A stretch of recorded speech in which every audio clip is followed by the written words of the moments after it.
जय हिंद। स्वागत है आपका नॉलेज वर्ल्ड में। मैं नितेश श्रीवास्तव आपका स्वागत करता हूं और उम्मीद करता हूं आप सभी अपनी तैयारियों में लगे हुए होंगे। तो दोस्तों, कहते हैं नदियां जीवन दायिनी भी होती हैं और कभी कभी उन नदियों का विकराल रूप जो होता है वो जीवन को ले भी लेता है। तो नदियां कहीं सभ्यता बसाती हैं तो कहीं कुछ उजाड़ भी देती हैं कभी कभी। तो इन्हीं आधार पे कुछ नदियों को उस जगह का शोक कहा जाने लगता है। कहा जाने लगता है कि ये नदी जो है यहाँ का शोक है। हाँ, भले ही वहाँ पर कुछ जगह के लिए वो शोक हो, लेकिन किसी भी और जगह के लिए वो बहुत ही सम्मानीय नज़रिया रखती होगी, वहाँ पे उसने कुछ बनाया भी होगा।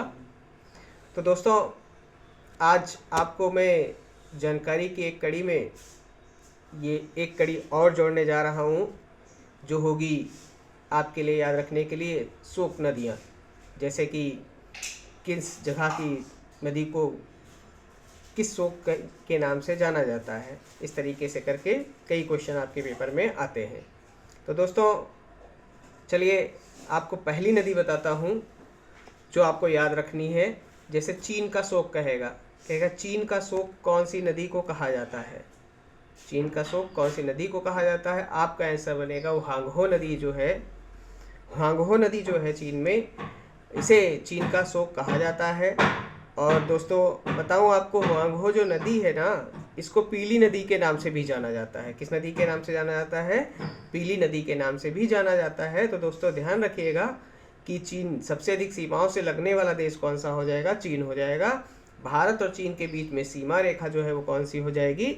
मैकमोहन रेखा हो जाएगी। मैकमोहन रेखा जो है भारत और चीन के बीच सीमा रेखा का निर्धारण करती है। और चीन का शोक जो है वो किसे कहा जाता है? हुआंगहो नदी को कहा जाता है। चीन की जो राजधानी हो जाएगी बीजिंग हो जाएगी, और चीन की मुद्रा जो होगी वो क्या कहलाएगी? वो युआन कहलाएगी। तो दोस्तों ध्यान रखिएगा, चीन का शोक किसे कहा जाएगा? पीली नदी मतलब हुआंगहो नदी को कहा जाएगा। दोस्तों अगली नदी आपको याद रखनी है, कंबोडिया का शोक। कंबोडिया जो है ना, उसका शोक कौन सी नदी को कहा जाता है? कंबोडिया का शोक कहेंगे मीकांग नदी को। दोस्तों मीकांग एक नदी है जो कंबोडिया में है। कंबोडिया का शोक उसे कहा जाता है, ध्यान रखिएगा। कंबोडिया की राजधानी क्या है? दोस्तों आप अपनी जानकारी के द्वारा बताइए कि कंबोडिया की राजधानी क्या है, कमेंट करके बताइएगा, मुझे बहुत अच्छा लगेगा। तो कंबोडिया की राजधानी आप टाइप करके बताने वाले हैं। तो कंबोडिया का शोक किसे कहा जाएगा? मीकांग नदी को कहा जाता है।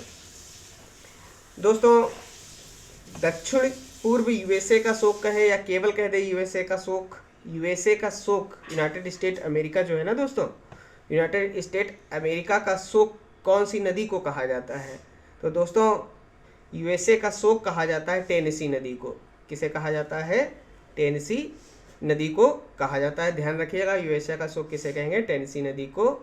टेनेसी नदी जो है ना, उसे यूएसए का शोक कहा जाता है।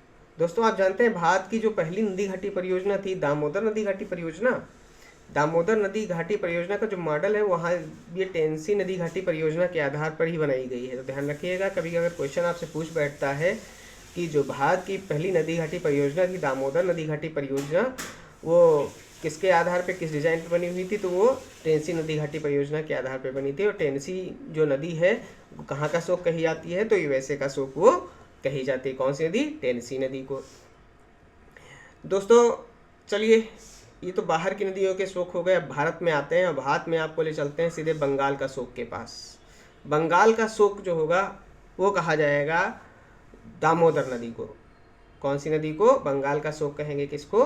दामोदर नदी को दोस्तों कहा जाएगा। दामोदर नदी जो है ना, इसे बंगाल का शोक कहा जाता है। दोस्तों आप बताइएगा कमेंट करके कि बंगाल का विभाजन कर्जन ने कब किया था और बंगाल का विभाजन ये रद्द कब हुआ था, ये आप बताइएगा कमेंट करके।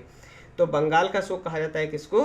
दामोदर को कहा जाता है। तो दामोदर से दोस्तों यही याद रखिएगा कि भारत की पहली नदी घाटी परियोजना कौन सी थी? तो दामोदर नदी घाटी परियोजना थी। दोस्तों अगला शोक आप याद रखेंगे, बिहार का शोक। बिहार का शोक बहुत क्वेश्चन पूछा जाता है। बिहार का शोक कौन सी नदी को कहा जाता है?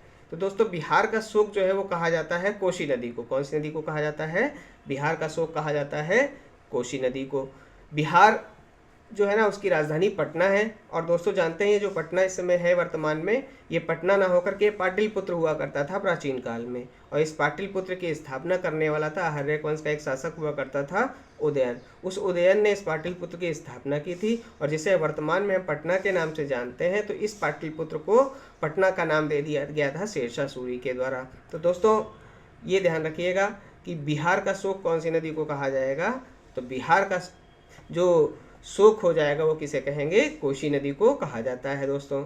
नेक्स्ट अगला पॉइंट याद रखिएगा, उड़ीसा का शोक। उड़ीसा का शोक जो है ना, उड़ीसा का शोक कौन सी नदी को कहा जाता है। तो दोस्तों याद रखिएगा उड़ीसा का शोक ब्राह्मणी नदी को कहा जाता है। कौन सी नदी को कहा जाता है, उड़ीसा का शोक ब्राह्मणी नदी को कहा जाता है दोस्तों। तो उड़ीसा को तो जानते होंगे दोस्तों, प्राचीन नाम इसका उत्कल हुआ करता था, जिसे हम वर्तमान में उड़ीसा कह रहे हैं, ये उत्कल हुआ करता था। और उड़ीसा की राजधानी क्या है, भुवनेश्वर है। और उड़ीसा के कौन से मंदिर को दोस्तों ब्लैक पैगोडा कहा जाता है, उम्मीद करूंगा आप टाइप करके बताएंगे हमें अपनी जानकारी के बारे में। तो दोस्तों यहीं उड़ीसा में एशिया की सबसे बड़ी लैगून झील है, चिल्का झील है, ये ध्यान रखिएगा दोस्तों। नेक्स्ट अगला पॉइंट आपको याद रखना है, असम का शोक। असम का शोक कौन सी नदी को कहा जाता है, असम का शोक कहा जाता है दोस्तों ब्रह्मपुत्र नदी को। दोस्तों ब्रह्मपुत्र नदी जो है उसे असम का शोक कहा जाता है। दोस्तों असम के बारे में कुछ पॉइंट आपको याद रखने हैं, जैसे असम जो है चाय के उत्पादन प्रथम स्थान पे है भारत में, बिहू लोक नृत्य वहाँ का है, और एक सींग वाला गैंडा जो होता है काजी असम के काजीरंगा पार्क में पाया जाता है दोस्तों। तो असम का शोक किसे कहा जाएगा, ब्रह्मपुत्र नदी को कहा जाएगा दोस्तों। नेक्स्ट दोस्तों आपको शोक याद रखना है, वो हो जाएगा गोरखपुर का शोक।